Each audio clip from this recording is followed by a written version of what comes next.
প্রকাশ্যে এক বিএনপি নেতাকে কুপিয়ে জখম করা হয়েছে। দুপুরে শহরের আড়াইপুর এলাকায় এই ঘটনা ঘটে।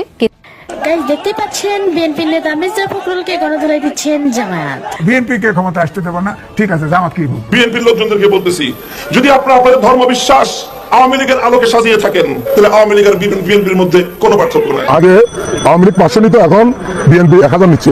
উপরে ইসলাম কিন্তু ভিতরে ভিতরে ইন্ডিয়ান চেতনা নিয়ে ঘুরে, কিন্তু দ্রুত ক্ষমতায় আসবার আশায় বিতাড়িতদের সাথে তলে তলে খাতির করেন, একসাথে প্যাকেট করে বাইরে।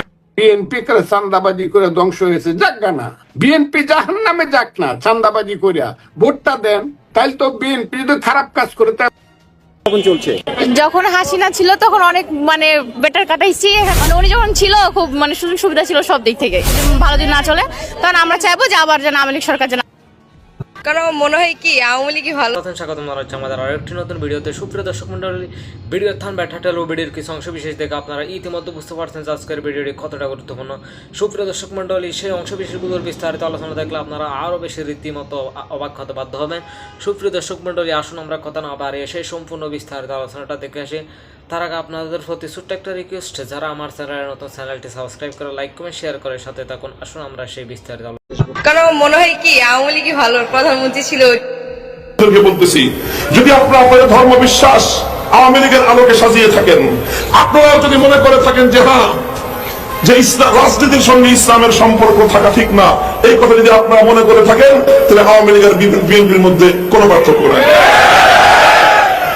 আওয়ামী লীগ তাদের অবস্থান পরিবর্তন পরিষ্কার করে দিয়েছে যে তারা ধর্ম নিরপেক্ষ। বিএনপি আমাদেরকে বলবো, যদি আপনারা আপনাদের অবস্থান পরিষ্কার করার মতো সাহস রাখেন তো বলেন যে না, রাজনীতির সঙ্গে ইসলামের কোনো সম্পর্ক নাই, রাষ্ট্রের সঙ্গে ইসলামের সম্পর্ক থাকতে পারবে না। এই কথা যেদিন বলবেন, সেদিন আপনাদের ব্যাপারে আমাদের একই বক্তব্য হবে, আওয়ামী লীগের ব্যাপারে আমাদের যে বক্তব্য। বুঝা দরকার না, আপনারা 72-এর সংবিধানের পক্ষে বলতে পারেন না। 72-এর সংবিধান মুক্তিযুদ্ধের চেতনার সংবিধান না। আপনারা যদি মুক্তিযুদ্ধের পক্ষে শক্তি হয়ে থাকেন, সর্বপ্রথম 72-এর গদ্দারের বিরুদ্ধে আপনাদেরকে কথা বলতে হবে। 72-এর সংবিধান ছিল 71-এর মুক্তিযুদ্ধের সঙ্গে গদ্দারি, 71-এর মুক্তিযুদ্ধের সঙ্গে বিশ্বাসঘাতকতা।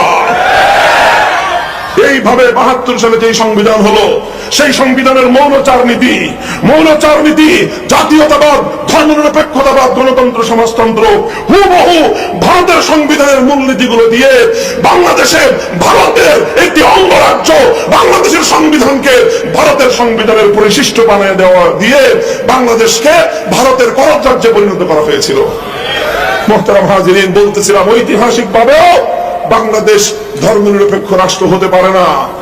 কারণ 47-এ যে ভাগ হয়েছে, যারা ধর্মনিরপেক্ষ তাদের ভাগে ভারত পড়েছে। গোটা ভারত উপমহাদেশের 4 ভাগের 3 ভাগ তো বেটা তোরা পাইলি, 4 ভাগের 1 ভাগ পেয়েছিলাম আমরা মুসলিমরা।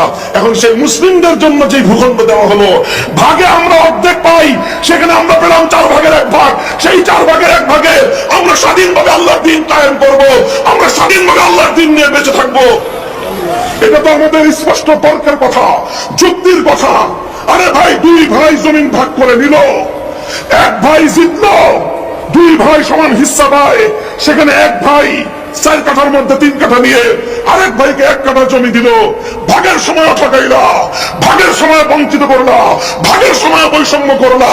যে 1 কাঠা আমরা পেয়েছিলাম, এখন আবার সেই 1 কাঠা থেকেও তোমরা টানাটানি করো। এর চেয়ে বড় বিশ্বাসঘাতকতা, গাদ্দারি জাতির সাথে আর কিছুই হতে পারে না। বলবেন যে হুজুর 47 সালে স্বাধীন হয়েছে, 71 তো পরিবর্তন হয়ে গেছে। বলবো যে না, 47-এর স্বাধীনতা 71-এর মুক্তিযুদ্ধের চেতনার দ্বারা মেলান হয় নাই, বরং শক্তিশালী হয়েছে।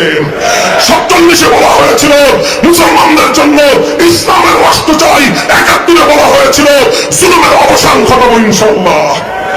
কাজে 71-এর চেতনার দ্বারা 47-এর দেশ বিভাগ আরো শক্তিশালী হয়েছে। 2024 সালের ওই ঐতিহাসিক অভ্যুত্থান এবং বিপ্লব 47 এবং 71-এর চেতনাকে সংহত করবার বিপ্লব।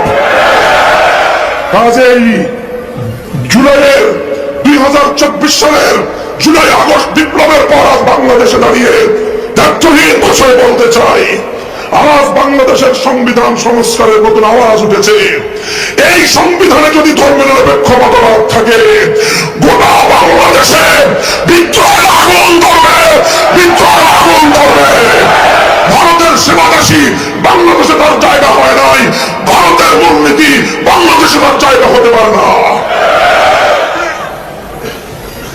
নতুন গান শুনতেছি আবার, যে মুসলমানদের রাষ্ট্রে রাষ্ট্র ধর্ম ইসলাম হবে কেন, এটা নিয়েও নাকি নতুন করে অ্যালার্জির উৎপাত শুরু হয়েছে। যদি কারো অ্যালার্জির চুলকানি থাকে তাড়াতাড়ি সমাধান করেন, চিকিৎসা করেন। বলবেন কি চিকিৎসা? যাদের রাষ্ট্র ধর্ম ইসলাম শুনলে অ্যালার্জির চুলকানি হয়, এই রোগের সিমটম যারা পাবেন আগামী 1 সপ্তাহ শুধু আমার ওয়াজ শুনবেন ইনশাআল্লাহ। অন্য